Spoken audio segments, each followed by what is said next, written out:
Everybody, Rosematter here, and welcome to episode 37 of my Umineko Let's Play. The last episode was really good.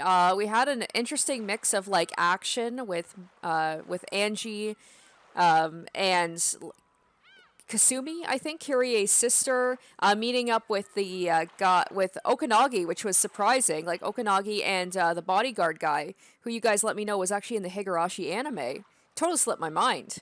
So now she's got, I don't know about allies, but she has, people on her side, and she's trying to find out the truth behind what happened at Rokkenjima. You guys also let me know about the bottle. That was mentioned in the first chapter. I totally forgot about that.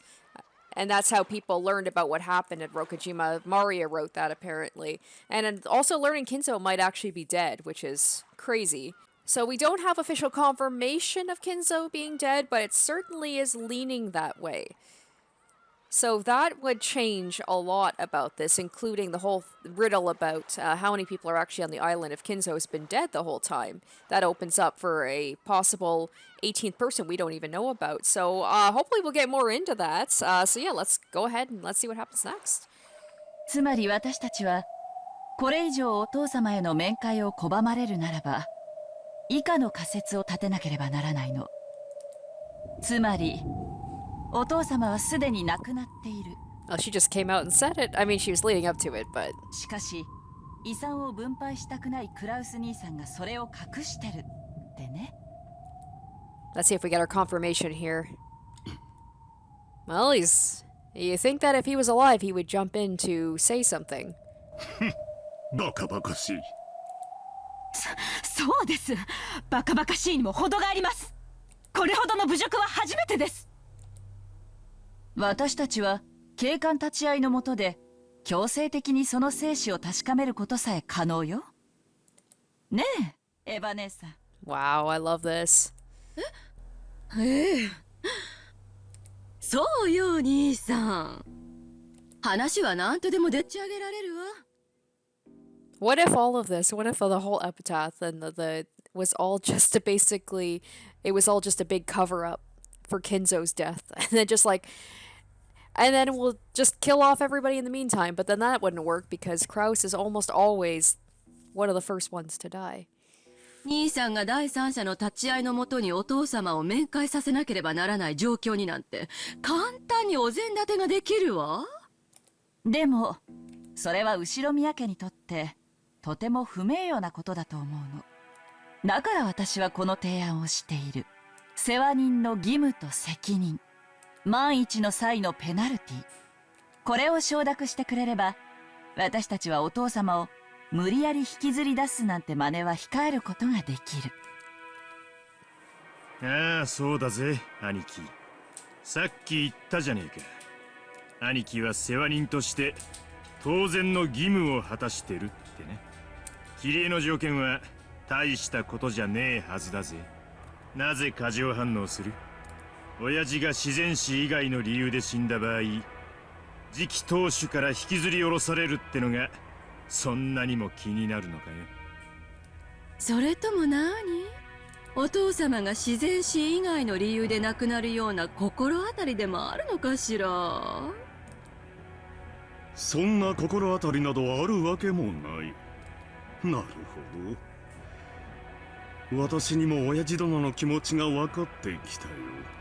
死に方一つ自由にさせてもらえないとは実に気の毒な晩年だよ。 Alright, so here's what I want to know though. If he is already dead, was it by natural causes or did Krauss or Natsui kill him? 本当に気の毒な晩年ね。 So I'm wondering if that's the case, maybe if was his body, like, depending on how long ago he died? Because they burned the body, so I wonder if maybe he was kept in, like, storage, like a freezer or something?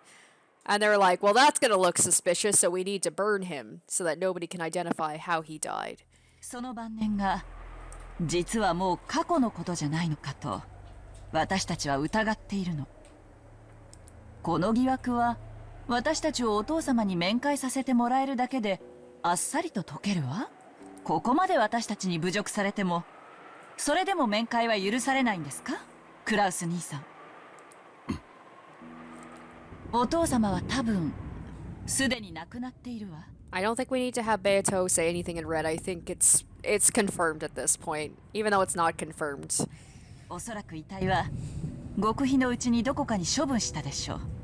そしてお父様の代理ということで財産を独占した後、失踪したことにして7年かけてお父様を死体なき死者にする。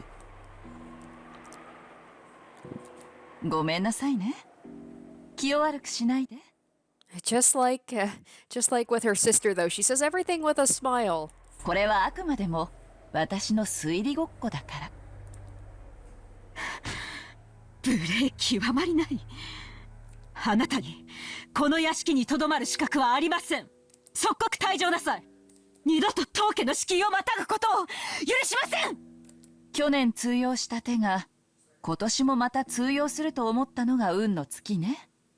お父様はご機嫌斜めだから面会できない？去年の時点で十分不審だったのに今年もだなんて。お父様の代理を語り財産を乗っ取るならもっとスピーディーにやって。 Right? Yeah, I'm wondering why they would drag it out like this. God, now that Kyrie's saying this all, it feels so obvious, and I feel kind of dumb I didn't catch on to this earlier. 今日の親族会議を待たずに失踪させるべきだったわね。さすがに甘いわよ、クラウスお兄様。君が何のことを言っているのか私にはさ。でもお父様がご機嫌斜めなのは事実で、クラウス兄さんが世話人としての責務として私たちの面会を拒んでるのだとしたら、それはとても立派なことよね。 Is she gonna give him an out? なら私の出した条件を飲んでくれればこの場は収まるわ。 So basically, their responsibilities, like, did Kyrie come up with this on her own? Because it seems like everybody caught on to it quickly, but it's like they didn't know about it ahead of time. Not even Rudolph seemed to know about what Kyrie was going to say. So Kyrie basically is like, Ava's going to be, she's going to be the successor, not you. 何しろお父様のことをこんなにも大切にするクラウス兄さんですもの。お父様に検視されて困るような死に方があるわけがない。 There's no way father will die in a manner that leads to trouble during the autopsy. Oh my goodness, that foreshadowing. いずれにせよお父様は病院嫌いなんだから書斎で亡くなるでしょうね。いずれにせよ必ず検視は行われるわ。検視を逃れて殺すには失踪しかない。キリエさん、兄さんをいじめるのはそれくらいにしてくださらないかしら。 Oh, that's rich coming from Ava. I just love that Ava, like, she knows what this means. She's like, okay, I'm gonna be the new head of the family. Maybe did Kyrie say that because maybe Ava, she figured Ava will be more, what's the word? Like, I guess willing to go along with making sure to divide up the assets more fairly than Krauss would. Ava rebuked Kyrie in a sickeningly kind voice. Considering the situation, that was impossible, which is why it was so sickening. 兄さんにもいろいろと都合やプライドもあるはず。兄さんにとって当然の義務であっても、それを文書化してその上ペナルティまで課せられたんじゃ、そりゃ不愉快なはずよ。ねえローザ。ええ、そうね。クラウス兄さんの長男としてのプライドを軽んじすぎたかもしれないわ。キリエさんの言うような世話人の責務についての覚書にサインというのはさすがに気の毒かもしれない。 I do love these moments when all the siblings team up against Krauss. It usually gets thrown back at them, but in this case, I think they've got him up against the wall. そうだな。兄貴はよくやってくれてる。そこを汲み取り、おかしな書類にサインとか、万一の時はペナルティとか、そういう話を抜きにして兄貴に全部一任することを考えてもいいかもしれねお前ら。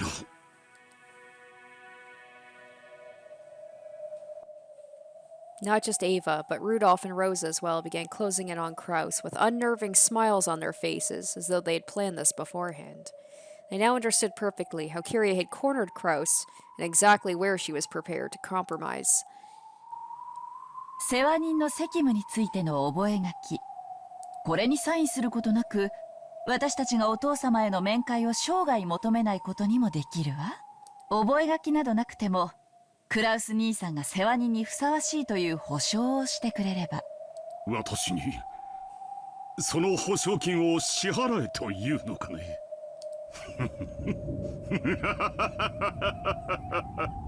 これはおかしい。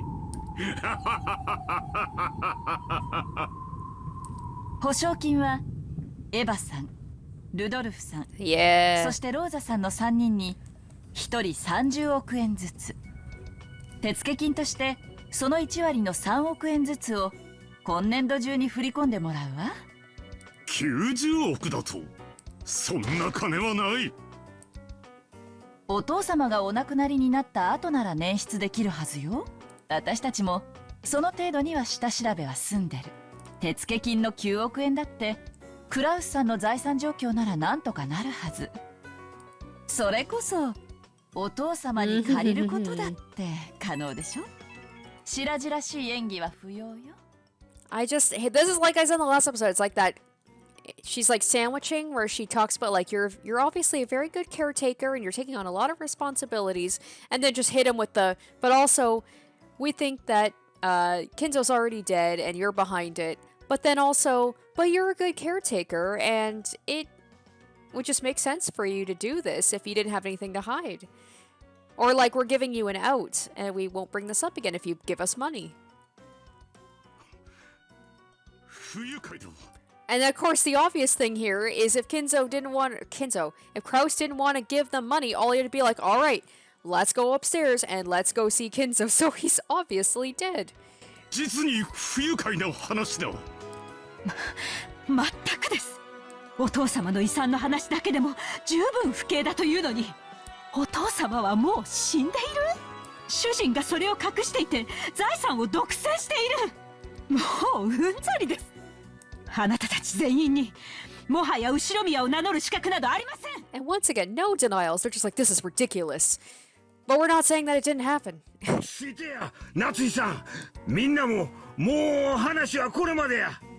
どうや、この場の話は一旦ここまでにせんか。規模がでかい上に唐突な話や。わしらも興奮してるところがあるかもしれん。ここは一旦休憩を挟んで頭を冷やさんか。クラウス兄さんにもちょいと時間が必要やろな、クラウスさん。時間？そんなものがなぜ私に必要なのかね。まわしらかて本音じゃボスなことなど考えとらん。どうしてもお父さんに会わせてもらえんからちょいと嫌味が言いたくなっただけなんや。 And here comes Hideyoshi as usual as the peacemaker. それにクラウスさんが売り言葉に買い言葉で頭に血が上ってしまったのもよーわかっと。クラウス兄さんかって本当そこまで言うんなら合わせてやってもいいと思っとるんやな。そうやろ。ただついつい意地になってもうたんで今さら会ってもいいなんて言えなくなってしまっただけや。そうやろな。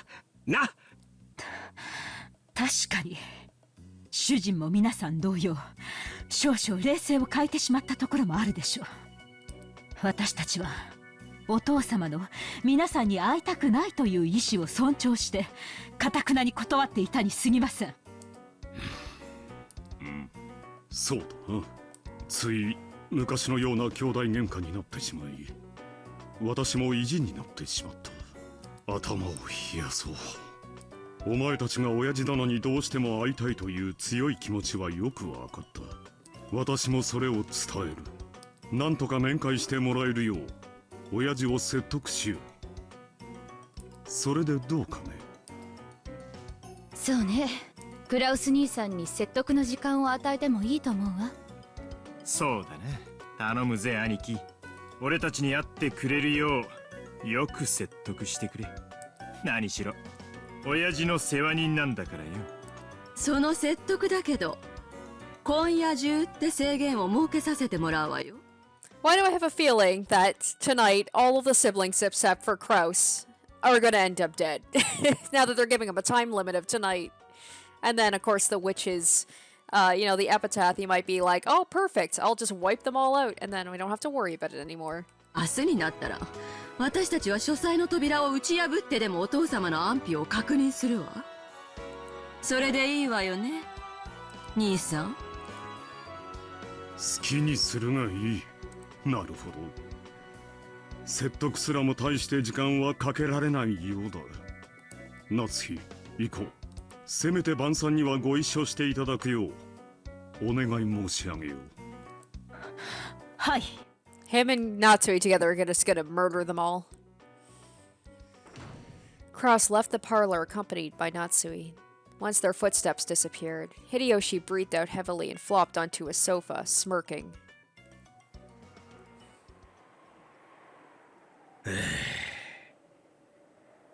キリエさん、あんた恐ろしい人やな。He is not wrong. 勝手な口出しをしてごめんなさ Same い。 with our sister. The both of them are quite scary, but in different ways. 謝るわ。いやいや、当初の計画にはなかった追い詰め方だが、結果は上々だ。相変わらずお前ってやつには頭が下がるぜ。でも9億円も用意できるのかしら。クラウス兄さんの財政状況ギリギリで 7.5 億が限界と私たちは計算したはず。9億はさすがにふっかけすぎじゃない？無理なら無理でいいのよ。クラウス兄さんの顔を立てて 7.5 億に減額とかやれば譲歩したっぽく見えて収まりやすいでしょ。本当に9億出てきたなら大成功だし。兄さん、今頃夏日さんと作戦会議中でしょうね。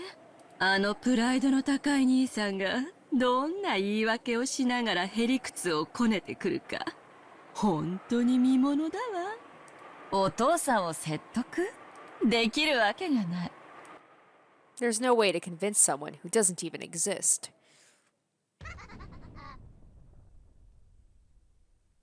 Well, all right.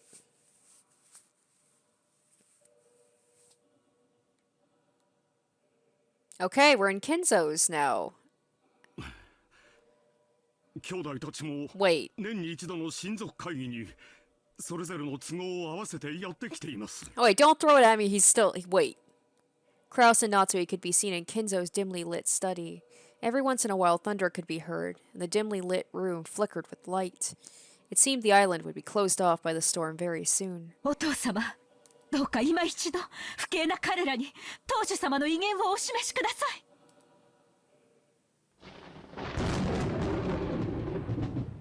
ダメだな。Oh my god. No, what? It's no good, no goddamn good at all. I am so confused right now. The large figure standing by the window, his majestic back facing them, quietly, yet forcefully, gave his answer. His head was hung slightly, and he appeared to be trembling. Eventually, a mumbling laugh reached them from over his shoulder.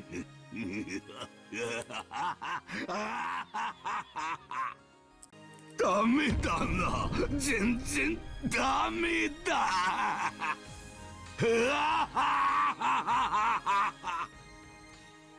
3 months left to live? A senile old man not long for this world? Just who are you referring to?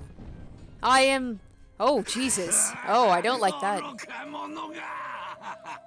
弟たちに恫喝されてのこのこやってきたか。 I don't like that face. 恥を知れ。 If only this was in modern times, Krauss could just go up with a phone and just take a video of Kinzo and be like, there, he's alive. As Kinzo spun around and brandished his cloak, a blast of wind shook up the stale air inside the room. The air pressure expressed clearly the majesty and willpower of Ushiromiya Kinzo. It's no wonder that it's no wonder at all that Krauss landed on his backside, as if that pressure had literally blown him to the ground. As though showing consideration for Krauss, he looked as though his legs had been swept out from under him. Natsui also crouched down. Then, with a thunk and another thunk, Kinzo's footsteps approached with a heft that signified his majesty. お父さん。バカやカノンに聞いておるわ。貴様が弟たちにどれほど情けなく手玉に取られたかをな。Yeah, the servants haven't even made their appearance yet in this chapter. お父様、夫はお父様の名誉を守るために懸命に。 Without lending an ear to Natsui's words, Kinzo extended his palm to Krauss's collar as the latter sat on the floor. No, he curled up his fingers, leaving only his index finger out, and then, with that one remaining finger, he pressed hard into Krauss's collar, twisted it, and slowly, with one finger, raised Krauss high in the air. Okay, now I'm like, I don't think this is actually happening. This seems too crazy. An old man like that being able to lift another grown man in the air with a finger? No. 情けないやつだなお前は。妻に自分の弁解をさせるのか。言い訳くらい自分でしてみせよ。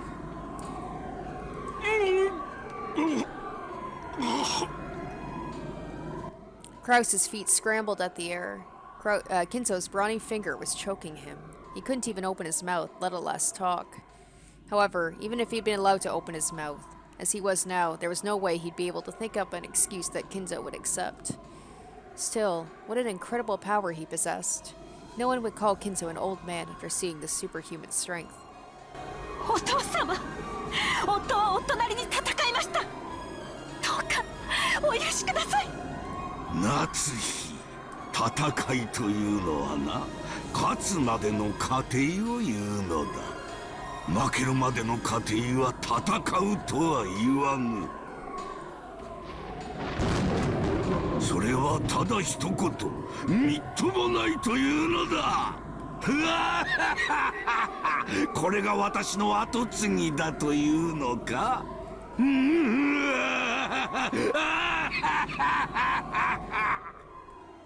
As thunder roared, Kinzo laughed heartily as though there could be nothing more amusing. And at the end of his laugh, he threw his feckless son away like he was scrap paper, slamming him against the wall.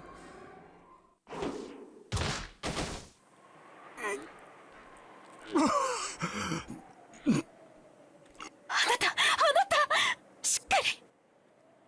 Krauss slid down the wall, rubbing his throat in pain. Natsui ran up to him and cared for him. But Kinzo showed no interest in the two of them, and he returned to the space near the window, as though he'd been there the whole time, and looked up at the ominous thunderclouds. ベアトリーチェにさえ会えれば、我が人生には何の悔いもないと思っていたが、どうやらそういうわけにもいかぬらしい。魔女より得たものは何も残せぬのが初めからの約束。しかし後宮の名は魔女のものではない。その名を継ぐのが誰にふさわしいか、どうやらそれだけはわしが自らの手で解決せねばならぬようだ。喜べクラウス、気が変わったぞ。お父さんでは。貴様らふぬけどもと食事をする気など起きぬ。だがその後の親族会議には出席する。お父様、We'll see about that. We'll see. ありがとうございます。私はその席上で当主継承についての重大な発表をするであろう。お前たちのくだらない争いは私自らが解決してやる。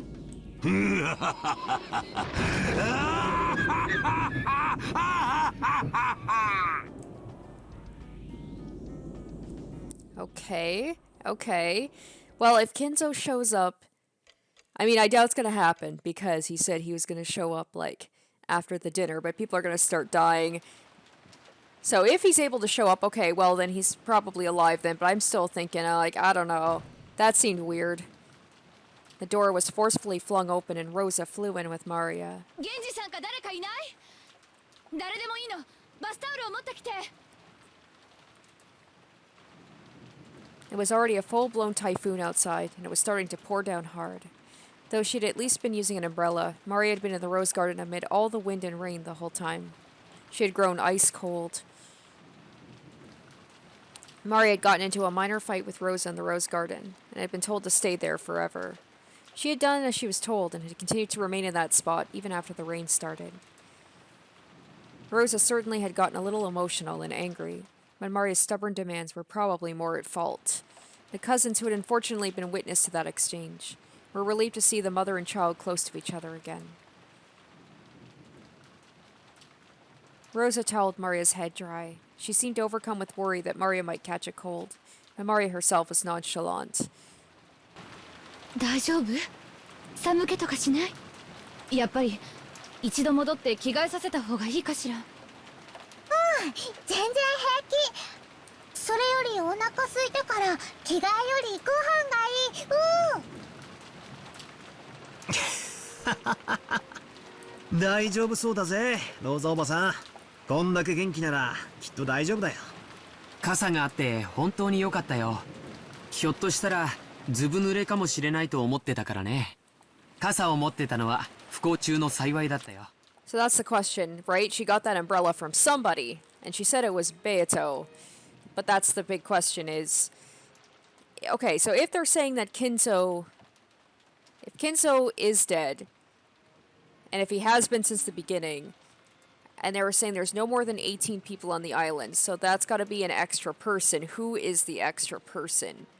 Was that the person who gave the umbrella to Maria? でもよマリア、いくら傘があってもこんな大雨になったらちゃんと雨宿りしなきゃダメだぜ。女の子は体を冷やしちゃ絶対にいけない。いいのよジェシカちゃん。ママがそこにずっといなさいと言ったのが悪いの。本当にごめんね。本当にごめんね。マリアいい子。ママの言う通りにしてたからいい子。寒くてもずっといた。ママが来るまでずっといた。マリアは本当にいい子よ。ママの言いつけをちゃんと守ったわね。本当に偉いわ。でも次からはママの言いつけであっても、あんな大雨になったらちゃんと雨宿りをするのよ。いいわね。ママと約束よ。ママと約束。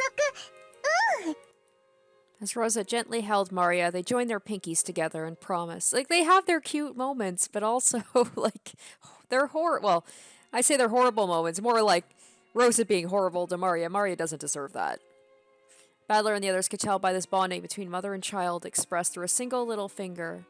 The warmth was starting to return to Maria's body. They did the pinky swear too, didn't they? Like during Maria's dinner? Like that's the flashback where they have their little pinky swears. Hey, one of them actually makes an appearance.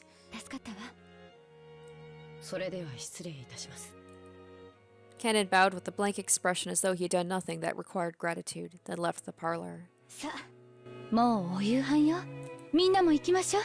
偉いマリアには後でママの分のデザートも分けてあげるわ。本当ママ。デザートもらえる。ママ大好き。ママ大好き。こらマリア、はしゃがないの。ママもマリアが大好きよ。マリア大好き。マリア大好き。マリアもママ大好き。ママ大好き。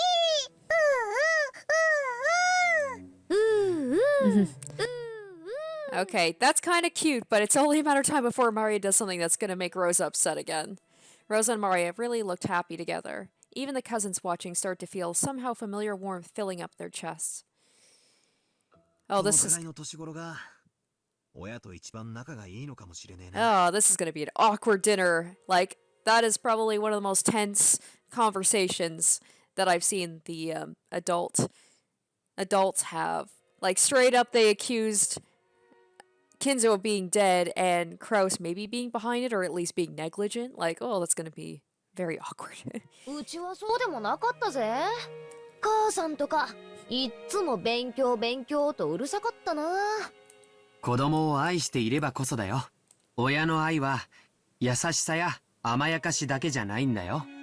僕の母さんも厳しかったけど、僕を大事に思ってくれたからこそだって、今ならわかるよ。ママ大好き、ママ大好き。マリア大好き、マリア大好き。さあ食事に行きましょう。お手手つないで仲良くね。お手手つないで仲良く。ママとマリア仲良し仲良し。そうよ。ママとマリアは仲良しよ。It's just weird that like Rosa just keeps saying it's almost like she's just putting up that front in front of the cousins like, no, we're friends, we're good, we're all good. See how happy we are?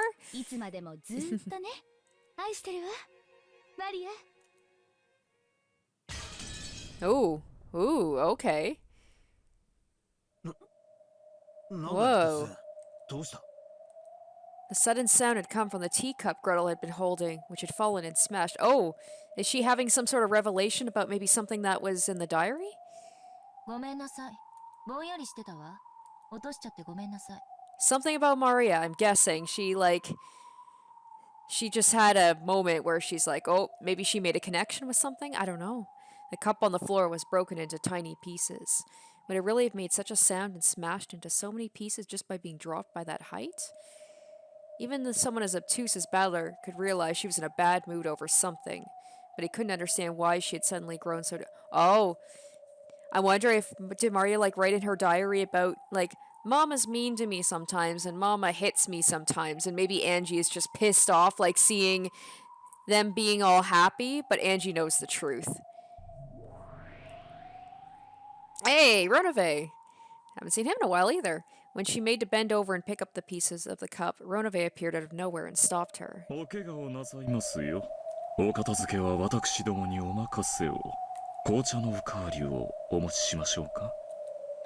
いらないわ。どうも悪魔の紅茶は口に合わないみたい。ほう、ロノウェの紅茶でも口に合わぬものがおったとは。そなたの肥えた舌には敬意を表するぞ。退屈してきたんで、ちょっと席を外すわ。退屈？おいおい、いよいよこれからだろうが。多分この時点でマリアはまた傘と手紙をベアトリーチェから受け取ってるって言い出すんだぜ。ここからが重要だってのに。失礼するわ。ごめんなさいね。後片付けを。She's really rattled, and she doesn't get rattled easily. お任せを。Without saying anything, Gretel disappeared of her own accord. Her form literally melted and disappeared into thin air. There had definitely been a displeased expression on her face, but neither Battler nor Ronove, nor, of course, Beato either, could understand why her mood had so suddenly worsened. All that remained was the fragrance of the black tea she had spilled. I want to know, why? Why is she so upset? It's got to be something to do with Maria, I'm guessing. Oh, it felt very unpleasant. No, to be even more blunt, it made my skin crawl. なんでエンジェはイラついてるの？なんでって決まってるでしょ。マリアにはわからないよ。 Even Maria Oni-chan, with that blank expression on her face, irritated me. I held my palms up in the empty air, and from out of nowhere, a single book landed upon them with them. Oh my gosh! Is it true? Oh! Was I right? It was Maria Oni-chan's diary. Even though there was no wind, the pages flipped and flipped without me turning them, and opened the door to Maria Oni-chan's world. Oh, we're gonna get another どう flashback. してエンジェはマリアが幸せじゃないと思うの？客観的に判断してよ。客観的にエンジェの主観でだね。真実は私にとってのものとマリアお姉ちゃんにとってのものとでは真実は観測者によって形を変えるよ。そして未来の観測者が常にその形状を上書きする。エンジェはマリアの幸せをどうしたいの？ The pages of the diary were flipped through at greater and greater speeds. Then a brilliant light poured out from the depths of the diary, swallowing everything up and painting over it all with white. I think we're going to be getting a bad flashback right now because the other one before with Rose and Mario was so happy when they went out for dinner. Yeah, I don't think this is going to be a good one. ママね、緊急に片付けなきゃならない仕事が山積みで、ちょっと会社に缶詰にならなきゃならないの。多分、あさっての深夜まで家に帰れないわ。おお、じゃあ日曜日の一緒に映画を見に行く約束は？映画？Judging by Rosa's tone, she'd completely forgotten that promise. Wasn't there a thing at the very beginning where it says Rosa never breaks a promise or something like that? But Mari's response to that was an apology for asking. I'm sorry. Mari apologized for troubling her mother by asking that question. I say the last time was really like they were happy together, but then there was also that sad part at the end where she just hung out with her stuffed animal all the time because she was by herself a lot. マリア、お留守番してる。ちゃんとお行儀よく待ってる。毎日お風呂に入って新しい肌着にするよ。お金の場所も分かってる。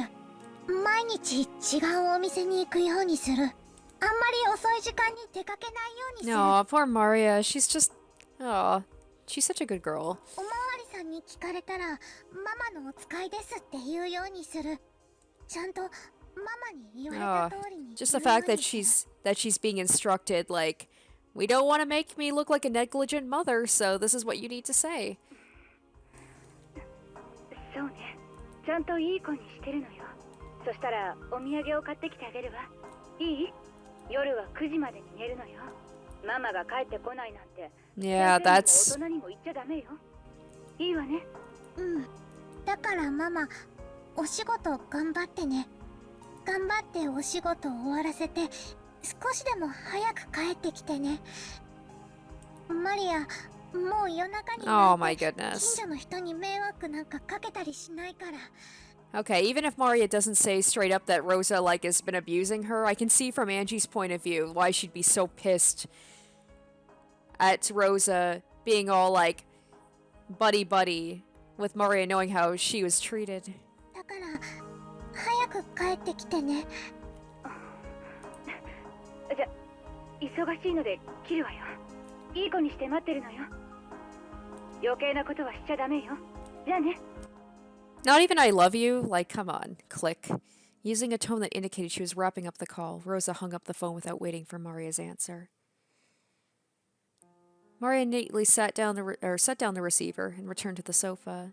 There sat the stuffed animal, Sakataro, who had been watching TV with her until a second ago. Sakataro was clutching the remote control to the TV. She had turned off the TV temporarily because of the phone. Oh, I kept calling Sakataro a boy. Okay, it's a girl. Oh, he. Okay, no more. Okay, Maria turned off the TV. Not second. He looked like he was asking her to turn the power on again because he wanted to quickly get back to watching TV. サク太郎、テレビ見たい？おりゃ？マリアはもう見たくないの？芸人チーム全問正解したら逆転かもしれない。うりゃ。うん、もうテレビいいや。Aw, poor sad Maria. Again, Mama's busy with her work and isn't coming home. Mama usually has a lot of overtime, doesn't come home until late. She has to socialize or something for work, so she comes home having drunk a lot of alcohol, even though she can't handle it. With a pale face, she goes straight to the shower, and then to bed. And even on the weekends, she says she has overtime or has to stay over, and almost never comes home. This has been happening often recently, saying she has a big job lined up or something. The picture I did my best on during art class got laughed at by everybody. But I wanted Mama to look at it properly at least. And once again, I won't be able to show her. And talk about the time when everyone pushed the cleanup onto me, when I did my best by myself and got praised by the teacher. And talk about when I went shopping and the man at the shop said he's always impressed by me and gave me a free can of coffee. And there's the card I wrote and secretly hid under Mama's pillow, because I wanted to encourage her when she comes home from working so hard. 他にもいっぱいお話ししたかった。ママはお仕事をいっぱい頑張ってくれてるんだよ。毎日のご飯のために一生懸命働いてくれてるんだよ。お仕事。いや、ママ、お仕事なんかやめちゃえ。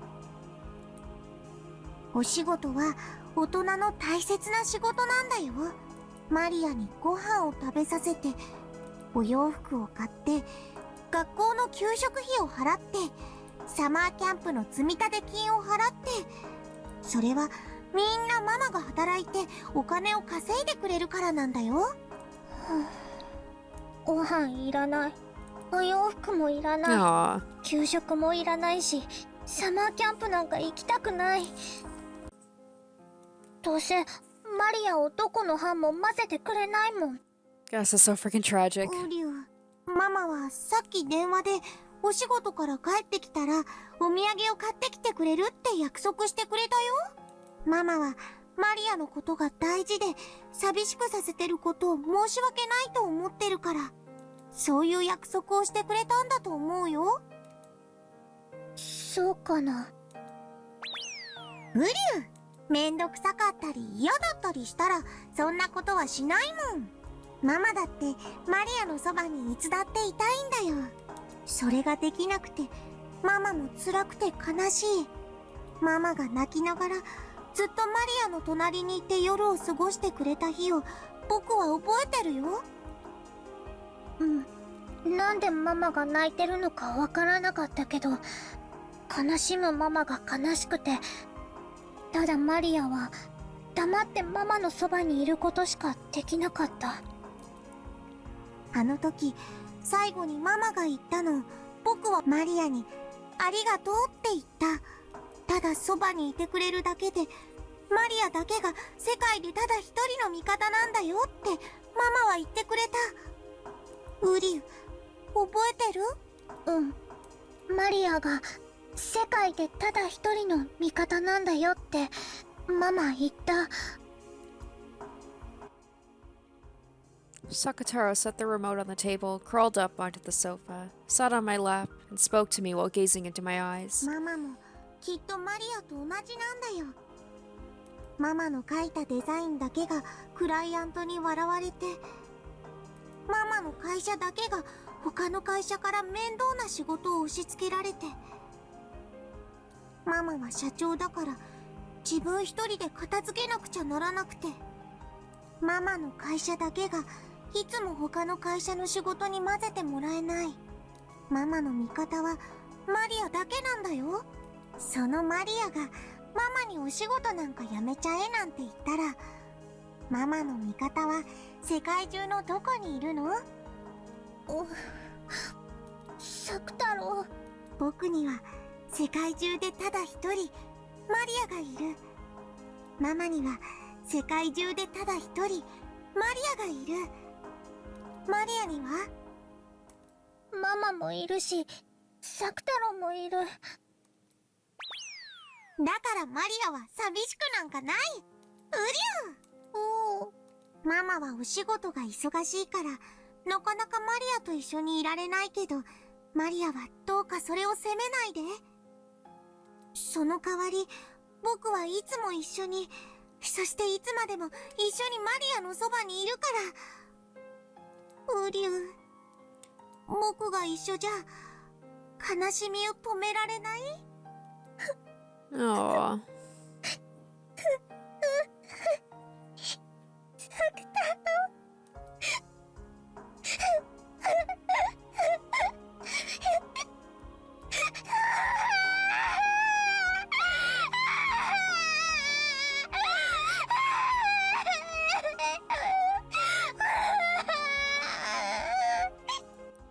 Aw, poor baby. From the holes in Maria's heart, which she had been doing her best to seal up, drops of sadness finally dripped down. Drip, drip, plop, plop. Sniff, snip, drip, drip, plop, plop. Even though weekends where Mama doesn't come home aren't that rare a thing, even though this night wasn't especially more painful or sad than any other, Maria's tears poured down. ウリュウ、マリア泣かないで。僕がずっと一緒にいるから。I said this last time, but why doesn't Maria have Sakutaro anymore if he's so important to her? Something must have happened, I'm guessing, where maybe she threw him away, or something. She got angry. I don't know. マリアが泣いても僕は泣かない。僕はライオンの子だから寂しくても泣かないよ。僕だって泣きたいけど僕は泣かないんだもん。どうしてザク太郎は泣かないの？こんなに寂しくて涙がこらえられなくても泣かないの？ウリュウ、だって僕が泣いたら誰がマリアを慰めるの？だから僕は泣かないよ。だってマリアに元気を出してもらいたいから。元気を出したらママは帰ってくるの？ママが帰ってきた時元気なマリアで迎えてあげたらママはきっと喜ぶと思うな。ウリュウ、ママは喜ぶ？ウリュウ、そしたらきっとお仕事の疲れもきっと癒されると思うよ。そしたらきっといつもより早く元気になってくれてマリアともいっぱい遊んでくれると思うな。マリアがママの待ってるお家へ帰ってきた時、ママが上機嫌で台所にいたらすごく幸せな気持ちになるでしょ？ママもきっと同じだよ。マリアがご機嫌でお留守番してたらママも幸せになるかな。ウリュウ。Sakataro nodded deeply with his big head. No more tears could fall from Maria's eyes. Because if she greeted her mama with a tear-stained face, her mama would probably get sad too. マリアは知ってるよ。笑顔を呼ぶ魔法は自分も笑わなきゃできないってこと。マリアは知ってるよ。だからもう泣かない。ねえマリア、僕から楽しく過ごす提案があるよ。ウリュウ、聞いてくれる？何？ママが日曜日の深夜まで帰ってこないから、だからママに内緒のパジャマパーティーをして遊ぼうよ。I was a little afraid when the music stopped. I'm like, is he gonna say something really bad? But no, it's cute. パジャマパーティー？今夜は眠くなるまでベッドの中でお菓子を食べたりジュースを飲んだりしながら僕と遊ぶの。パジャマパーティー？楽しそう。9時に寝なくていいの？寝ないとママに怒られない？ママがいない時だけの僕とマリアの秘密。だから今夜はマリアが眠くなるまでずっと僕たちで楽しく過ごそう。ジェリービーンズを食べながら次は何の色を引くか当てっこして遊ぼう。ピーナッツを割ってどっちがおじいさんか当てて遊ぼう。What is that? Which half is the grandpa? Let me look this up. Alright, peanuts.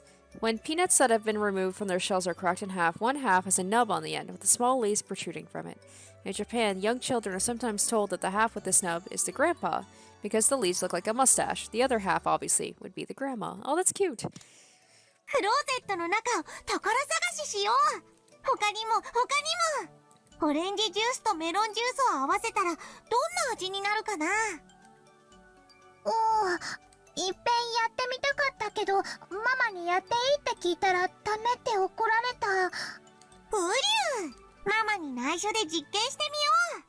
今夜はいっぱい遊んでいっぱい笑って涙を元気で吹き飛ばしちゃおう。大丈夫、僕と一緒だから絶対に楽しいよ。僕が絶対にマリアを幸せにしてあげるから。サク太郎と一緒なら絶対に楽しいよ。絶対に幸せになれるよ。ありがとうサク太郎。もう泣かないね。とびきり楽しく二人で過ごして思いっきり元気になってママをおかえりなさいって迎えちゃおう。うりゅう、今夜はいっぱい遊んでいっぱいご機嫌になっちゃおう。ママがいない夜にしか遊べない秘密のパーティーでいっぱい遊ぼう。僕たちが賑やかにしてたらきっと鏡の国や不思議の国からたくさんの友達が遊びに来るよ。そしたらもう僕たちはお友達でいっぱいで退屈なんかできなくなっちゃう。うりゅう、うりゅう。 That's cute but sad at the same time, because, like, she's talking to herself, basically, trying to convince herself not to be sad. And then I started my pajama party with Sakataro, and had fun until late into the night. I played by sticking my hand into the bag of jelly beans without looking, and trying to guess what color I would pull out. Sakataro had good intuition and got it right a lot. Partway through, I also achieved the brilliant feat of guessing right 4 times in a row. The game where I split peanuts open and tried to guess which half would be the grandpa was easier than guessing the color of the jelly beans, so I got it right a lot. Sucking my salt-covered fingers with bad manners, but that was the yummiest part. I like both the orange juice and melon soda on its own. I hope that by mixing the 2 favorite drinks, there might be a flash of light like alchemy, and a new drink that no one had ever tasted before would be created. I got excited about how, if it turned out really delicious, I'd call it Sakataro Soda and sell it. But unexpectedly, it had a weird and disappointing taste, and the color was somewhat dull and boring. Maybe I shouldn't have been surprised that orange and green mixed together would make this. Too bad. I imagined it would have become a sparkling pineapple color. But it was an awesome, awesome fun night. If I'm having this much fun, maybe Mama will start wanting to come home too, and unexpectedly appear at the front door. So I guess this is what Maria says about, like... And it goes into that thing about different truths, right? Like, we can look at something on with our own biases, where it's like Angie reads the diary and just sounds like Maria's being neglected, which she kind of is. But Maria tried to make the best of the situation. So I got the feeling that Mama might suddenly come home, and went to the front door many times to check, but there was no way Mama would be able to come home when she was this busy with work. But rather than a feeling of loneliness, I felt just a little disappointed that I couldn't invite Mama to join in on such a fun late-night party. Next time, I'll do this when Mama is around and let her join in. Even some things I don't think are yummy, Mama says are delicious, so she might say that the Sakataro soda is really yummy. When Mama comes back tired, I'll serve her some. And more than anything, I want to at least write about this fun night in a letter and tell Mama about it. Hoping that these strong feelings of happiness would reach Mama too. Hoping when Mama comes home exhausted from her job, which is always so tough for her, I could share this happiness with her. Hoping when Mama comes home late Sunday night, almost certainly tired, I can make her just a little brighter by sharing this happiness. I softly placed that letter on Mama's desk. To Mama, good job with your work again today. Some of my happiness for you to share. From Maria. Aww. Then I decided to give a present to Sakataro for proposing this wonderful night. A small red scarf I had found while searching for treasure in my closet. When Maria was still very young, her mama had knitted this tiny, tiny red scarf for her. Maria was embroidered on it with knitting wool. She softly wrapped that scarf around Sakataro. It really suited him, accenting his yellow with red very well. Aww. Sakataro looked embarrassed as he wore his first present ever. Yeah, it really suits him. Sakataro, いつも本当にありがとう。こんなにも楽しい夜になったよ。どうしてマリアは泣いてたのか、もう思い出せないくらい。これからも一緒にいようね。そしていつも楽しく遊んで笑っていようね。うりゅう、マリア大好き。マリアもだよ。サクタロ大好き。After playing so wildly, my room was a mess. Maybe I played a little too much, but I'm tired for today, so let's sleep together now. And tomorrow we'll clean up together and welcome Mama with a clean room. Okay, Sakataro? Uyu. ね、マリアは、マリアとサクタロはこんなにも幸せだよ。これがマリアお姉ちゃんの幸せなの？うん、マリアは幸せ。ローザおばさんはあんなにも楽しみにして絶対だよと約束した映画の約束を完全に忘れてた。お仕事で忙しかったからたまたま忘れちゃったんだよ。仮に覚えてたとしてもお仕事じゃどうしようもない。覚えてても覚えてなくてもどちらにせよママはお仕事でお泊まり。映画には行けなかった。約束を覚えてたかどうかなんて些細な問題だよ。There's no way that's insignificant. After all, when Auntie Rosa replied the movies on the phone, it was obvious she'd completely forgotten her promise. And when she heard that, Maria Oni-chan's mood definitely darkened. 確かにマリアお姉ちゃんの言う通りローザおばさんが約束を覚えていたとしても、結局映画には行けなかった。でもそれでもお母さんとのささやかな休日を過ごす約束を一方的に忘れられていたなんて、私なら怒る。悲しかったよ。たとえ覚えててくれたとしても映画には行けなかったわけだから。でも私はその後サクタロととても楽しく夜を過ごした。エンジェもパジャマパーティーがすっごく楽しそうだって思ったはず。楽しいわけなんかない。 Wow, Angie. この夜のマリアお姉ちゃんのはしゃぎぶりは。 Angie's like crying for Maria. Like, she's just like, do you not realize that you're basically being neglected by your mother? お母さんが帰ってこなくて寂しくて、それを忘れるためにわざと空騒ぎをしただけじゃない。 Plus, you gotta think from Angie's point of view. She lost her parents when she was 6. So she probably went, there we go. We're talking about the two ways that they handle things, right? Like Angie, she kind of, well, especially growing up with Ava, right? Like, she probably withdrew into herself and she was very bitter about stuff and she was angry. Whereas Maria, she just tried to make the best of the situation. So they didn't have very good childhoods, but they handle things very differently. And of course, that also goes into how they see things. Like Angie just sees things. She sees to see the worst in things. And I don't blame her either. 違うよ。サクタロと本当に楽しくパーティーをしたんだよ。いいえ、違う。お姉ちゃんは悲しくて約束を忘れてたお母さんが憎くて部屋で暴れただけじゃない。 And there's Angie pushing her truth onto people again. It's like, you can't dismiss Maria's happiness. If she felt happy, she felt happy. そんなこと、マリアの日記のどこに書いてあったの？書いてはいない。でもこの一行飛ばしで書いてある行間からお姉ちゃんの気持ちがわかるの。お姉ちゃんはこの夜を楽しくなんか過ごさなかった。それで言いつけを破って夜更かしをし、おやつの時間以外には食べてはいけないと厳しく言われていたルールを破ってお菓子を食べ、それでも悲しみが埋められなくて部屋の中で暴れて散らかしただけじゃない。そして部屋中を散らかして疲れ切って、そのままベッドのシーツをかきむしりながら泣き疲れて眠っただけ。日記には確かにママが映画の約束を忘れてたらしいこと、そして私が夜更かしをしてサクタロとパジャマパーティーをして宝探しで部屋を散らかしてしまったと書かれてるね。ええ、それはつまりそういうことじゃない。マリアお姉ちゃんはローザおばさんの愛に飢えていた。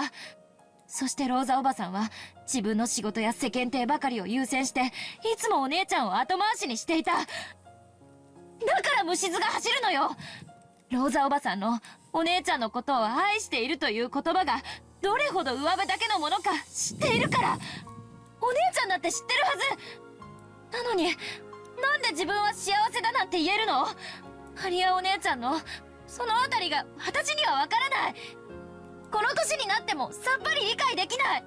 どうして悲しくないの？どうして不幸な現実を知りながら自分は幸せだなんて言えるの？私にはできない。わからない。エンジェは悲しい子だね。わけわかんない。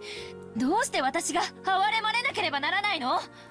私の日記にはこんなにも楽しくパジャマパーティーの事実が記されているのに、同じ事実も異なる人間が観測すると異なる姿になってしまう。Yeah, they're hammering this in, aren't they?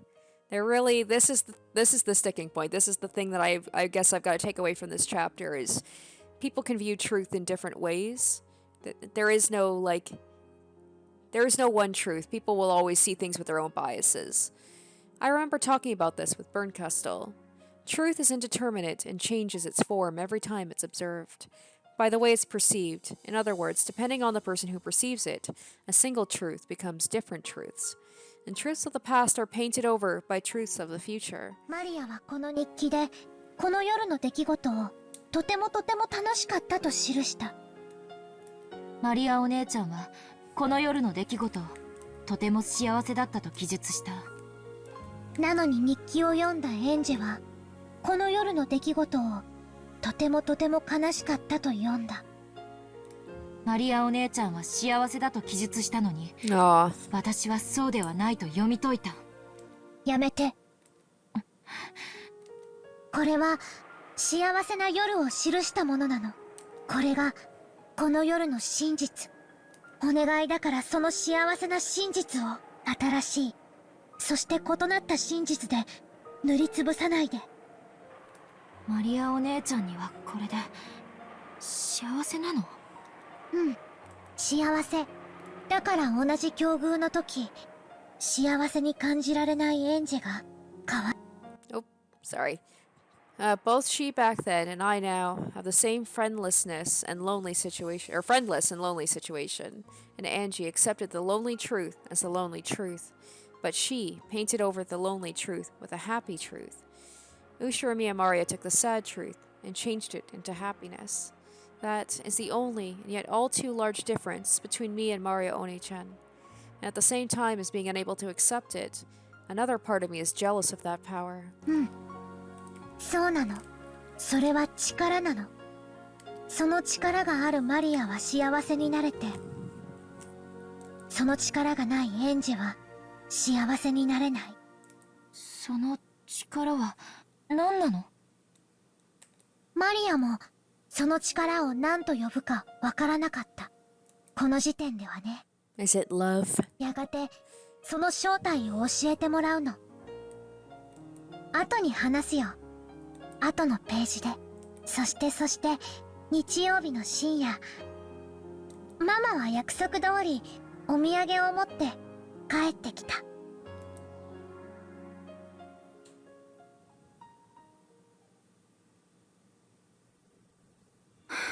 ただいま。ママ、おかえり。ウリュウ、ママ帰ってきた。ママ帰ってきた。 Waiting to greet Rosa, she returned home all tired out. Was Maria holding Sakataro in an unbelievably good mood? Rosa's worn-out expression was surely due to at least in part to actual fatigue, but also partially because she was sick and tired of having Maria cling to her and loudly whine and sob after being left alone in the house for a few days. However, when she was welcomed by an unbelievably happy Maria, and discovered unbelievably that her fears had been unfounded, Rosa couldn't hide her surprise.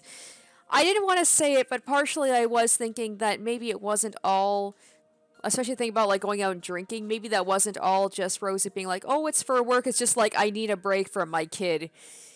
Like, I just don't want to deal with her. I don't want to go home. どうしたのマリア。とてもご機嫌ね。誰か来ているの？ It was strange enough to make Rosa think a friend might have come over, and that she had come back in the middle of them having a good time playing together. But there was no other shoes by the entrance. Even though Maria was in such high spirits, she was home alone. At first, Rosa was suspicious that this unexpectedly good mood might have some kind of unwelcome underlying cause. But that really was a needless fear, and it really did seem to be that Maria had actually stayed at home in a good mood. Even if Rosa's heart had been as cold and hard as a rock, after being welcomed with a smile like this, Rosa started to honestly accept that smile, and a smile rose to her own face automatically. And that's her power, isn't it? In that smile, you could see none of the weariness caused by being unable to return home for several days. Maria kept talking about what a fun time she'd had playing with the stuffed animal, Sakataro. Rosa really hadn't imagined the stuffed animal she'd gifted her would be liked so much, and she couldn't hide her pleasant surprise. そう、サク太郎と一緒に仲良くお留守番していたのね。偉いわマリア。そんな偉いマリアとサク太郎にお土産があるわよ。ウリュウ、お土産、お土産。なんだろうね、なんだろうね。 Maria started jumping around with Sakataro. There were two presents. One was a Western cake assortment. It contained different kinds of Scotch cakes. It looked to be of very high quality, but Maria was more interested in the other one. The other one was an even bigger box, and it was pretty heavy. 開けてごらん。マリアとサク太郎の新しいお友達になれるかもね。はあ、何これ、何これ。 Inside, laid there like chess pieces, were about 20 small ceramic animal figures. Squirrels, rabbits, small birds, dogs, and cats. And they were all holding musical instruments. In addition to them, there was also a panorama-style background. A forest scene was drawn on it. Little woodland animals were all gathered around a forest clearing, and they looked like they were having a good time. Rosa set it up on the table, and when she lined up the ceramic figures like chess pieces in front of it, it became a band of forest animals. 素敵でしょ。お店のショーウィンドウで見て一目惚れしちゃったの。これをいい子でお留守番してたマリアにプレゼントするわ。ありがとうママ。すごいねサクタロ。お友達がこんなに増えちゃったね。サクタロの言う通りだった。楽しく賑やかに過ごしてたらお友達が増えちゃうって本当だったね。言った通りでしょ。ほらねお友達が増えた。ほらねお友達が増えた。うりゅー。 Relieved that her gift had been appreciated, Rosa suddenly remembered she was filled with several days of weariness. ママ本当にお疲れ様。シャワー浴びてくるといいよ。あったかいの浴びるときっと疲れが取れるよ。湯船にする？マリアが今日は入浴剤を選んであげるね。ありがとう。でももう遅いからマリアは寝る支度をなさい。ママも疲れたからシャワーだけ浴びてすぐ寝るわ。明日も早いし。うん、わかった。はいママ、コート脱がしてあげる。 Oh, she's so precious. 大丈夫だってば。 Oh no, is something gonna happen? ありがとう。I'm still afraid something bad's gonna happen. I'm just afraid Mari's gonna do one thing wrong and Rosa's gonna snap at her again. ママのコート、お外の匂いがいっぱいする。あ、ごめん。何か落とした。拾うね。Uh-oh. Oh no, when she had taken Rosa's coat, a receipt or ticket stub or something had fallen out. It had been in her mama's pocket, so it was probably important. Oh, did she go out without Maria somewhere? Maria hurriedly picked it up. It looked like a ticket for a green car or the Shikansen or something. Atami. Maybe it's that place famous for its hot springs. Oh, there it is. There it is. I was hoping it wouldn't happen, but it did just then. A razor-sharp sound shattered the warm atmosphere. Instead of the Rosa who had been there just a second ago, enjoying a gift with her daughter and full of weariness after returning home for the first time in several days, there stood a completely different person, who looked exactly the same but had the most terrible of expressions on her face. In her hand was the ticket stub that Maria had picked up. She had stolen it from Maria's hand in an instant. After a few seconds' delay, by the pain of her hand that had been hit and her mother's expression, Maria realized she must have done something wrong. But she didn't know what she had done that had gotten her into trouble. It was probably because of that ticket stub-like thing. Was she not supposed to touch it? Even though she had tried so hard to welcome her mama with fun and happiness, she had touched something important to her without asking, and had ruined that pleasant atmosphere. Oh, she did. She took off somewhere. Was she lying and just being like, she just went off and be like, I just don't want to go home to you. I just don't want to be around you. So Maria apologized immediately. ごめんなさい。 Even though she must have heard those words of apology, Rosa's expression actually darkened. Maybe those words had been undesired. Maria didn't know what to do, and cautiously watched to see how her mother would act. Then, even though it should have been such an important ticket stub, Rosa crushed it up and hurried off to her room. Maria didn't really understand what she had done wrong. マリアきっと余計なことをしたんだね。あの紙はきっとママのお仕事の大切なものだったんだね。それに勝手に触っちゃったから。ウリュウ、マリアは悪くないよ。だから今夜だってこんなにも幸せ。うん、幸せ。ママだってお風呂に入ってすっきりしたらいつもの優しいママに戻ってくれるよ。だから気にしちゃダメ。ウリュウ。そうだね。ママだって疲れてるんだもんね。うん、気にしちゃダメだね。今夜だってマリアたちはこんなにも幸せ。ウリュウ。もうやめてよ。見てられない。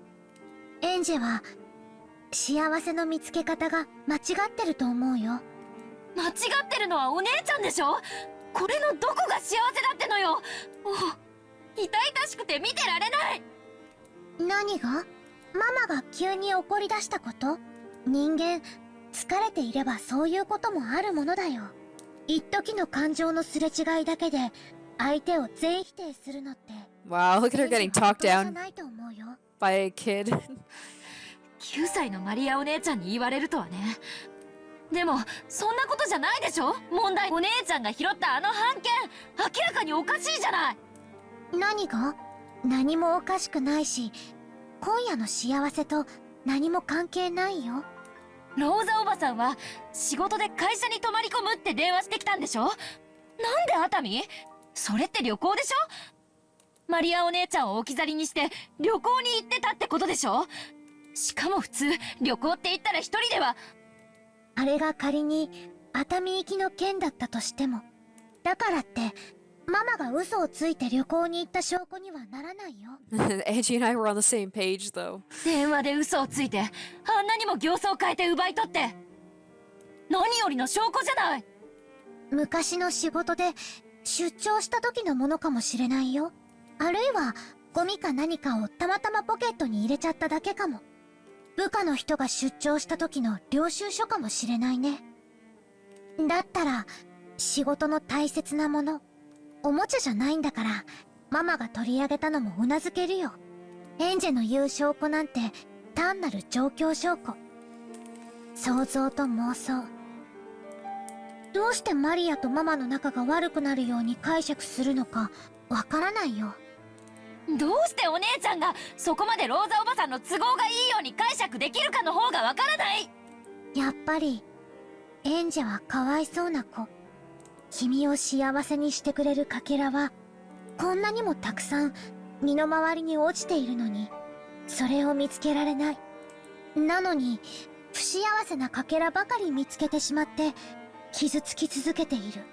だからエンジェは傷つくことに怯え、傷つけるものが身の回りにないかどうか、それを確かめ終わるまで幸せ探しすら始められない。お姉ちゃんと話をしてるとおかしいのがどっちかわからなくなってくるわ。あのね、幸せのかけらも不幸せのかけらもどちらもいっぱいあって世界を満たしてるの。だから身近の幸せが見つけられない人はどこまで探しに行っても見つけられない。チルチルとミチルが青い鳥を探したみたいに。そうね、そういう教訓の話だった。エンジェはその正反対。不幸せなかけらが全くない世界を探してる。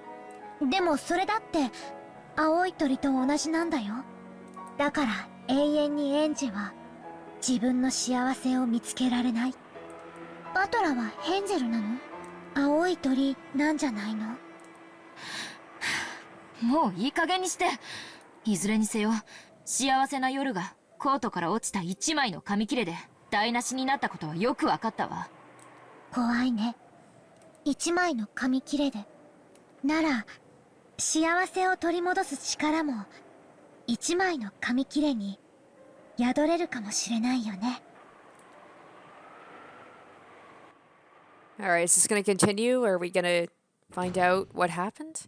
Just when she had finally been able to bond with Mari after so long, Rose's face twisted with a mixture of anger, sadness, and a fierce self-hatred as she flew into her room and closed the door. Maria's sorry had struck into her heart more sharply than any knife. Then, she noticed the cute envelope placed on her study table. It was probably something that had come with a girl's magazine.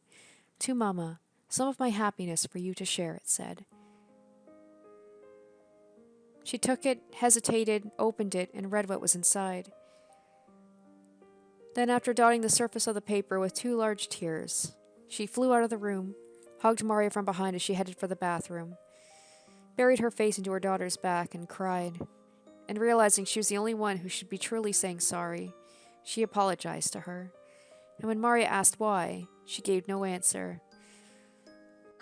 That's such a sweet interpretation about how it's all about how you see things. Like they said, a scrap of paper can make a happy moment sad and a sad moment happy. もう仲直り。あんなのママとマリアの仲良しの前には全然気にすることないんだよ。私にはマリアお姉ちゃんの幸せは。エンジェの気持ちも一応は理解するよ。マリアだってこの力に気づくまでは今のエンジェと同じで不幸なかけらしか見つけられない気の毒な子だったから。その力って何？私になくてお姉ちゃんにはある。そしてそれがないから私は不幸で、お姉ちゃんは幸福だというの？力という抽象的な表現でしか理解できないそれは一体どんな力なの？うん、エンジェはそれが知りたいんだよね。だから私の物語をここまで読み進めてきたんだもんね。もちろんだよ、この力の秘密を。そして私は昔幼いエンジェにちゃんと教えてあげたんだよ。忘れちゃってる？大丈夫、思い出せるよ。今から私が彼女が教えてあげる。彼女って誰？ Oh. わらわがそれを Oh, okay. マリ Ah, sorry. I didn't mean to cut it. マリアにはあってそなたにはない力。マリアにあってエンジェにない力。 That is magic. Mari and Beato said it together, and then they started giggling because they said it at the same time. It was an innocent behavior which seemed somehow unlike Beato. Oh, are we doing another flashback? Black tea was arranged on a table in a peaceful garden, and Beato, Maria, and Sakataro, who was sitting on Maria's lap, were having fun chatting. ほう、そうか。作太郎と申すか。そなたの一番の友人とな。ウリュウ、はじめまして、作太郎と申します。おう、サク太郎は人見知りするから緊張してるの。大丈夫だよ。ベアトリーチェもマリアの素敵なお友達なんだよ。ウリュウ、マリアの友達は僕も友達？ウリュウ、じゃあ僕もベアトリーチェの友達？ウリュウ。マリアにとってはこのようなことは日常においてよくあることなのか？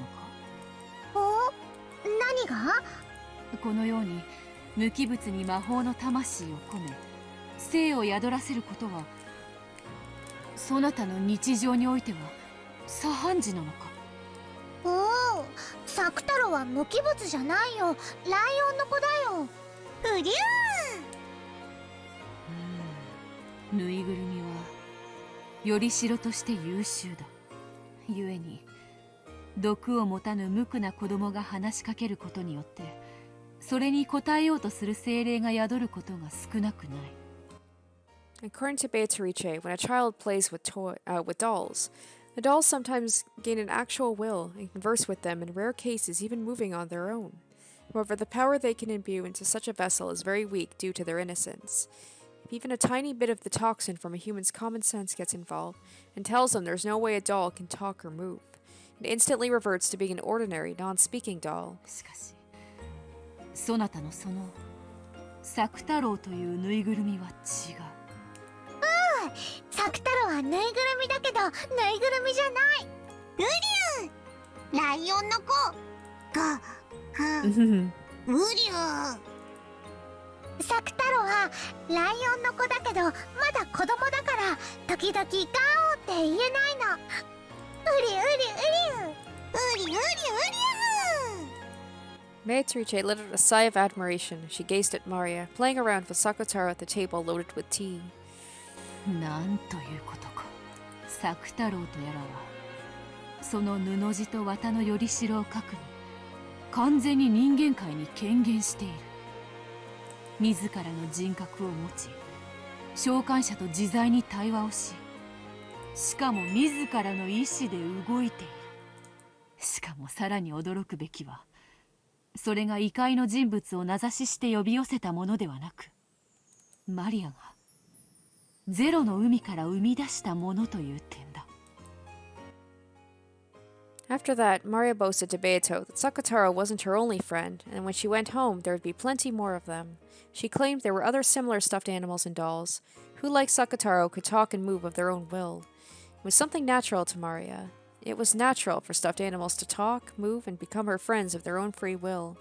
When she heard Maria speak of them in this way, Beatrice, as a witch, felt a respect bordering on awe. マリア、そなたのその力は紛れもなく魔法である。魔法なの？マリアはまだ魔女見習いだから魔法なんて使えないよ。いいや、魔法だ。それを自覚して使えぬから未だ見習いなのであろうが、それにしても大した魔力。そなたの友人作太郎の権限こそがその立派な証であるぞ。権限って？うん、そなたの場合は想像と呼んでもよいであろうな。他人の手にあっては何の魂も持たぬ無機物がそなたの魔法によって魂を吹き込まれている。しかもそれを強力な力で人間界にとどめている。これほどまでに魔法を否定する毒気に満たされた現代において、一個の生命体足り得るほどに権限できる魔力はわらわとて容易なことではないわ。It isn't hard to create soulless beings in any number. However, creating a being with a soul is very difficult. Beato declared that definitively. ベアトが言うのがよくわかんない。作太郎がすごいってこと？作太郎とそなたが共に素晴らしいということだ。誇ってよい。なるほど。金蔵の最も欲したものはそなたに一番濃く宿っているらしい。なんでベアトにそんなに褒められるのかさっぱり。ねえ作太郎。うりゅー。真に驚嘆すべきはぬいぐるみに魂を宿したことだけではないのだ。それにより自己の世界観まで変化させた。そなたは無より有を生じる力が群を抜いている。1を100にすることはたやすい。しかし0から1を生じることはたやすくはない。そなたが一人前の魔女になったなら、わらわと双璧どころかわらわとて一目置かざるを得ない大魔女に成長するであろう。原初の魔女か。そなたの将来がわらわにとっても楽しみだ。ベアトに魔女の才能あるって褒められた。よかったねマリア。ウリュウ、ベアトマリアを褒めてくれてありがとう。礼には及ばぬぞ作太郎。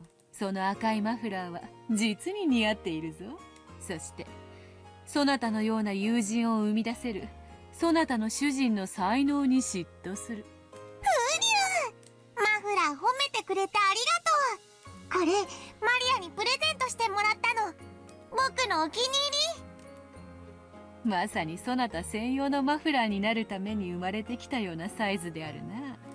これはわらわも新しき友人に何かプレゼントを贈らねばなるまい。ベアトが作太郎にプレゼントを？魔女の贈り物は魔力あるものと決まっておる。ならばそなたの友人がいつまでもそなたの友人でいられるよう、そしてそなたともっと楽しく遊べるように作太郎にわらわの魔力を贈ろう。それによりさらに強く権限することができるだろう。作太郎ともっともっと楽しく遊べるようになるの？どうやって？ウリュウ？なんだろうマリア。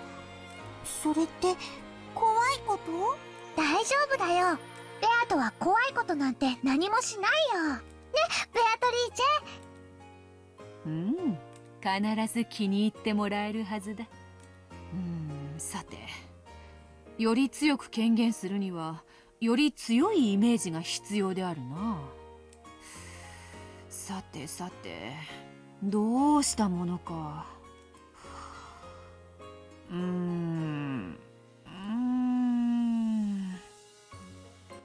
Beato folded her arms and thought about what she could do to please them the most.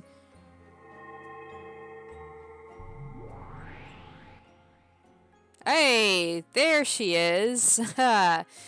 You traitor. At that moment there appeared the form of yet another witch. It was Beato's master, Vergelia. Vergelia truly was a great witch. Since Maria already thought of Beato as a great witch, this person Beato called a great witch must have been a great witch. And according to Beato, not even she could hold a candle to this witch when it came to magical power. おやおや、賑やかな声が聞こえてくると思ったら、楽しそうなお茶会ですこと。She speaks so kindly, but I just remember seeing her freaky face last time and I'll never look at her the same way again. おお、お師匠様。ちょうどいいところへ、このライオンの子を見てほしい。マリアの新しい友人だそうだ。可愛らしいライオンさんですね。ご挨拶はできるのかしら？はじめまして。こんにちは。It's weird to see them being so wholesome after what happened at the end of the last chapter. うりゅう、作太郎と申します。Sakutaro got back down on Maria's lap and greeted Vergelia with half of his face poking out over the edge of the table. He seemed to be very nervous, since this was a witch that even Beato called master. 可愛らしい名前だこと。上手な挨拶ができたご褒美にお菓子をあげましょうね。After waving her hands about, Vergelia held the palm of her hand upwards and made a movement as though lightly grasping some of the air. Then she held the closed fist out in front of Sakutaro. And when she opened it, there lay one of those individually wrapped cough drops. うりゅう、飴だよマリア。すごいすごい。よかったね、作太郎。ちゃんとお礼を言ってね。うりゅう、飴をどうもありがとうございます。ペコリ。 Even though Vergelia was a great witch, she still treated the stuffed animal like Sakutaro to an elegant greeting. しかしお師匠様、のど飴とはまたババ臭い。せめていちごミルクのキャンディーとか出ないのかよ。これはひどい。もうあなたには飴をあげませんよ。悪い。さて、マリア、そなたの魔導書を出すがよい。もちろん筆記用具もな。出すよ。何か書くの？おや、何を始めるのですか？お師匠様に習った魔法を使うのだ。よりしろに異界の住人を権限させる魔法。あれの応用でこのマリアの友人を権限させる力をより強めることができるのではないかと思ってな。それをマリアとマリアの友人への贈り物としたい。なるほど。すでに権限している存在ならそう難しいことではないでしょう。それは素敵な贈り物になりそうですね。では私もささやかですが協力しましょう。お師匠様が立会人にサインしてくれる魔法なら心強い。喜べマリア、これは素晴らしい贈り物になるぞ。うりゅう、何が始まるの？怖くない？怖くない？わかんない。でも怖くないと思う。なんだろうね。楽しみだね。Beato borrowed the grimoire from Mara's handbag and majestically rifled through the pages. Then, finding an empty page among those with magic circles drawn on them, she flattened the book out. And after staring at Sakutaro with a smirk, she suddenly started darting her pen across the page. It was something like a written proclamation made by witches to a higher order world. Magic, which would take effect by Beatrice writing it, and Vergelia giving her signature as a witness. Maria didn't understand what Beato was doing at first, but partway through she figured out the wonderful magic power of this document, and her eyes began to sparkle. うりゅう、どうしたのマリア。何を書いてるの？うりゅ。 Sakutaro was on her lap, so he didn't know what was being written up on the table. But even if he had seen, Sakutaro probably wouldn't have understood. すごいよ、作太郎。待ってて、もうすぐだよ、もうすぐだよ。ベアトすごい、ベアトすごい。力ある書面の筆記においてこの子の才能は素晴らしい。So that's another thing is, like, Beato apparently writing these things in the grimoire, but did she actually write them in the grimoire? Because, like, Maria obviously has a lot of things written in her book about the magic circles, and I'm assuming someone taught those to her. So that's the whole thing about, like, okay, does Beato actually exist in the real world? And I'm guessing she showed those to Maria, because it's not like the internet existed back then. Maria couldn't look this stuff up. Maybe Maria has books. Maybe she went through Kinzo's books. I don't know, but... あなたになら魔界の書記官すら務まりそうですよ。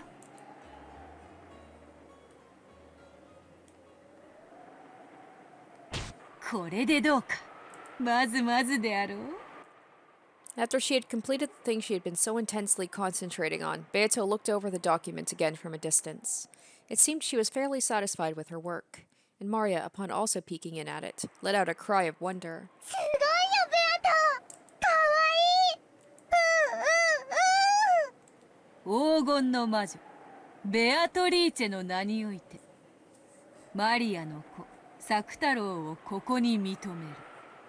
お師匠様、立ち会い人にサインを頼むぜ。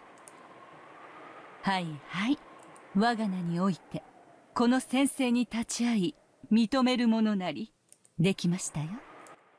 Vergelia signed, completing the proclamation.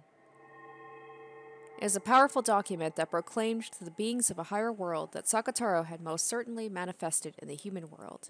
Sakataro, created by Maria, had received the recommendation of the two witches, Beatrice and Vergelia, and in this very moment the higher world had accepted his existence. So does this grimoire actually exist in her book? Like, would we be able to physically see this?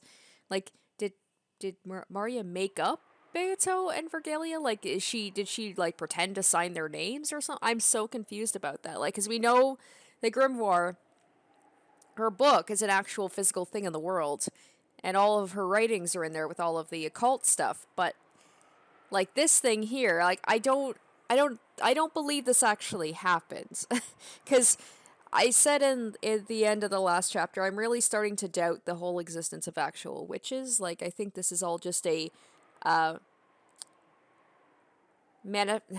don't know if manifestation is the right word, but it's like a representation, a magical representation of real world things. So maybe Maria's just imagining this stuff happens.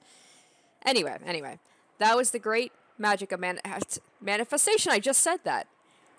According to Beato, it was apparently an incredible stroke of luck that Vergelia had been here, because the power presiding in the proclamation would change drastically depending on the number and the ranks of witches signing it. Vergelia in particular had many friends in the higher world, so her signature gave the proclamation a power with which Beatos couldn't even compare. この宣言書により汝作太郎を自我ある一個人と認める。そしてその存在をマリアージュ・ソルシエールの条約に従い友人として迎える。今より作太郎は我ら共通の友人だ。それにふさわしき姿を贈り物としてそなたに贈ろう。Imagine Sakutaro as the 18th person. He's taken like a human form. That's why Maria doesn't have him anymore. With the grimoire still open to the page with the proclamation, she turned it around and handed it to Maria. Maria showed it to Sakutaro on her lap. When Sakutaro beheld that proclamation, in his body made of cloth and cotton, he felt something hot and bright begin to dwell. Even as he looked around, nervous at the sensation he had never felt before, that power strengthened, and eventually a bright light completely swallowed him up. うりゅうりゅうりゅうりゅう Oh my goodness. What? I just said, oh my good, no. What? And when the light disappeared, there Mari's friend Sakutaro held a new form and existed. There's a thing about existing again. Okay, let's check out the characters, because we've got a new character thing here. I don't even know. So this is still on the witch side, obviously, but Sakutaro, beloved furniture. Okay, so he's furniture of Maria, of Lady Maria, witch of marriage, sorcier.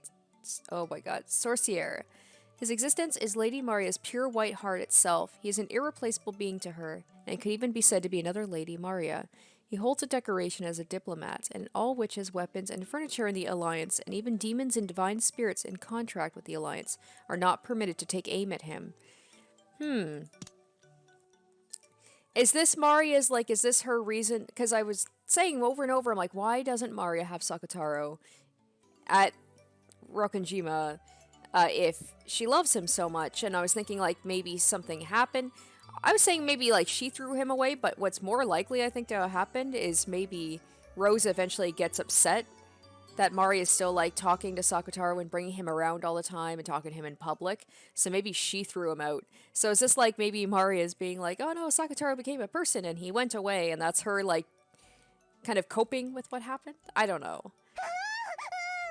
I'm just trying to come up with some sort of realistic reason why she wouldn't have Sakataro anymore, and not the fact that he turned into a human boy. It's just making me, this is giving me Teddy vibes from Persona 4. ウリュウ、本当に似合ってる？恥ずかしくない？とても可愛らしい姿ですよ、作太郎ちゃん。マフラーがチャームポイントだと思ってな。あとは耳だ。獣耳はいいぞ。実に可愛い。後でわらわにもかじらせよ。ありがとう、ベアトリーチェ。素敵なプレゼントを本当にありがとう。礼には及ばぬ。そなたの素晴らしき魔法と友人に敬意を表したまでよ。そしてこの域にまで達したそなたはもはや見習いをいつ卒業してもおかしくない。今日よりさらに新しく楽しい魔法を伝授してやろう。これより原初の魔女見習いのマリアと名乗るがよい。It's like this feels like this is all in Maria's head. This is her playing pretend. Like she's imagining Beatrice and Vergelia and Sakataro turning into a boy. So she can have a real friend. A human friend. 造物種の道を求める魔女の称号よ。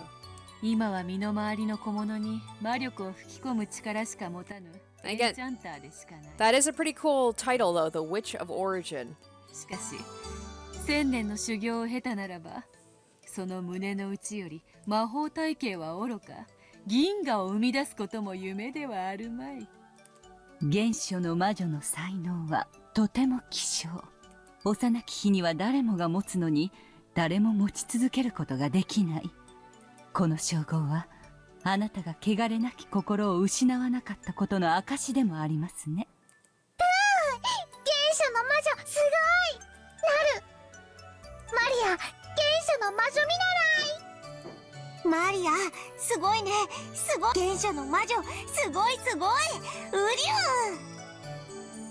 ュウ！やがては、一人前の原初の魔女、マリア教を名乗ることになろう。作太郎だけでなく、そろそろそなたもその格にふさわしい身なりをしても良い頃であろう。Are we gonna get to see Mari in little witch like outfit?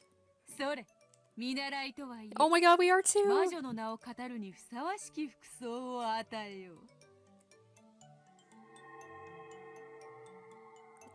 And unlike Ava's witch form, I don't think Maria will be corrupted into being an evil witch.